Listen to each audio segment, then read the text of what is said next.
they have just deleted GDKP.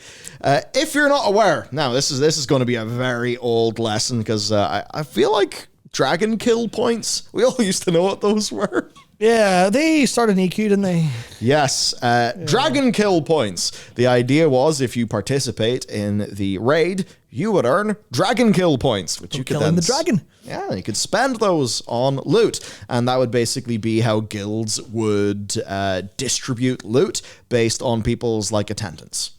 So it was kind of a system that was really meant to smooth over RNG and promote a form of fairness. Often, So then, of course, with gold, it was called gold dragon kill points. The idea being instead of spending your DKP, you spend your gold. And which did the opposite of making it fair and based on attendance. Yes. The exact opposite. Because the thing was, if you just were attending a whole bunch, you're like, yeah, if this bit of gear drops, it's mine, I get it. Not so with gold, because you can't buy more raid attendance unless you are, say, literally bribing your GM. Which never happened at all. Never ever happened. Not at all. No one ever fumbled DKP numbers for their friends or girlfriends or what's the term? Prospective girlfriends, and they definitely were a GIRL that they were talking to. 100%. God, stories from back in the day are great. Oh, they really are. Oh. But so what they've said is GDKP will no longer be permitted.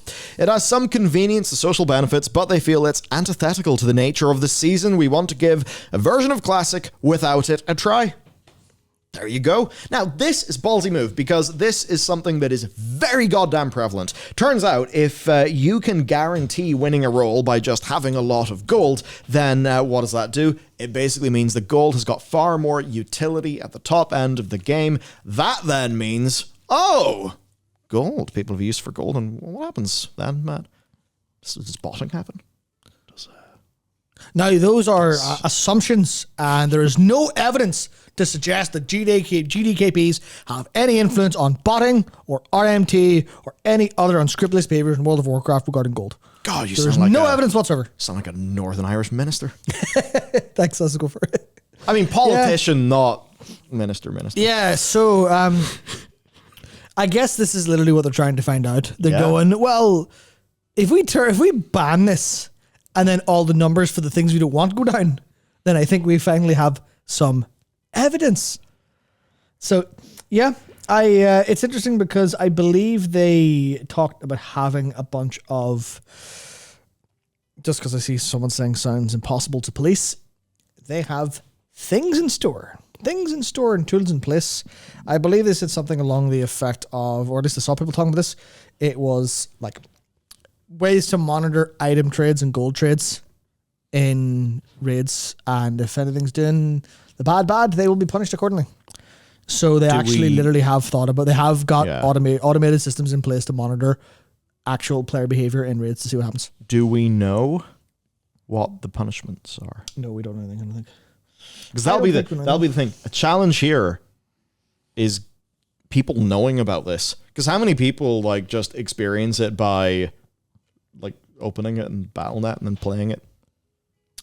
Killed in real life if you get caught. That's it, apparently. There you go. Yeah, that's I'm assuming they're just kind of hoping people won't do it, or they'll have a wee notice. They're just hoping people. They're hoping people won't do it, and then if there's no GDKP run, then that's it. Yeah, so they mentioned it's a TOS change and can in fact lead to suspension and account termination. Ooh. So I'm assuming it's like anything else TOS based where it's you get a warning. Yeah. And a short suspension if you don't do it, and then they go, right, don't do it. And then whatever. If you do it again, you get shot in real life, apparently. With a ban gun. Interesting. I certainly wonder what impacts it will have. I think for a lot of people, what they'd say is the more prevalent it is, then the more that just becomes the way that the game is played. So there is less of a reason to form or join a guild because everyone just is solving it via, this market. So it's solved by the market rather than by, the community. And I suppose we'll want to see what happens if it's just going to be about guilds. Now, of course, this is also something that's happening in live. because of loot rules and shenanigans. We covered it in last week's stream, but it's just the idea of there's times you can need on a bit of gear, but you already have gear that's better than it, because item level isn't everything. And in those cases, people just roll it, or they get the piece of gear and they're just like, all right, bid.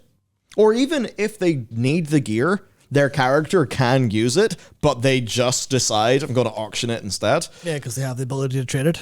Yeah. I mean, that's a case and to trade gold. That's the thing that's really changed. The limits on trading gold cross-server gone. Yeah, because I think if I were to get an item that was a chase item, that was like normal difficulty, and someone was offering me like a mill for it, I'd take the mill. Yeah. Because I could just raid again, no problem. But getting a mill's that's a lot more value to me in general in terms of time and stuff like that. So I think it's interesting if, because I see people saying like people will still GDKP, it'll happen using external websites and stuff, using gold escrow services. Or, if you can't do a GDKP, can you go, hey man, you have the item, can I buy it off for gold? How is that different?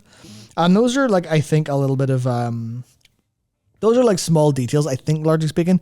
It is a good point about them using external websites. That'll be hard to track. But at some point, the gold has to change hands. And one of the things that you do for this is they're not trying to completely remove it, right?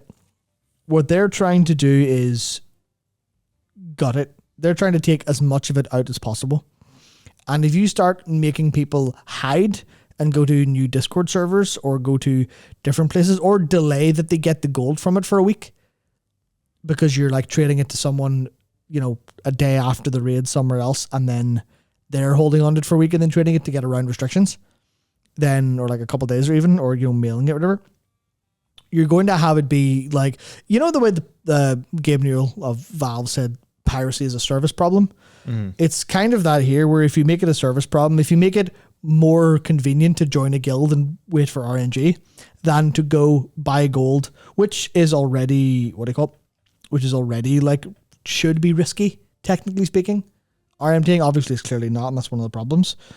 So it's about mostly trying to get get rid of the 80 to 90% of it being done.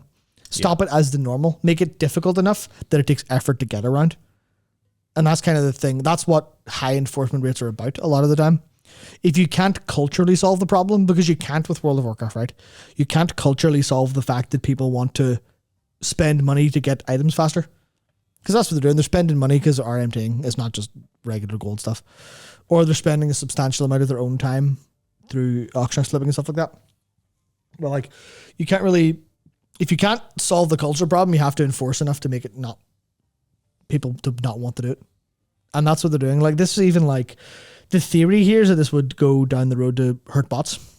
Mm. Because what happens if you kill demand for RMT? Oh, look at that. Your price has just tanked. Because no one wants to buy gold and you have more supply no do with. Okay, well then less bots over time. And it's I guess it's them figuring out that they want to do that on the other side of things where they try to solve bots. And obviously they've done a pretty decent job in terms of they can kill hundreds of thousands of bot accounts every month. Doesn't stop people going to, as we covered last week, going to Zarlak Cavern and just kind of seeing this procession of madness.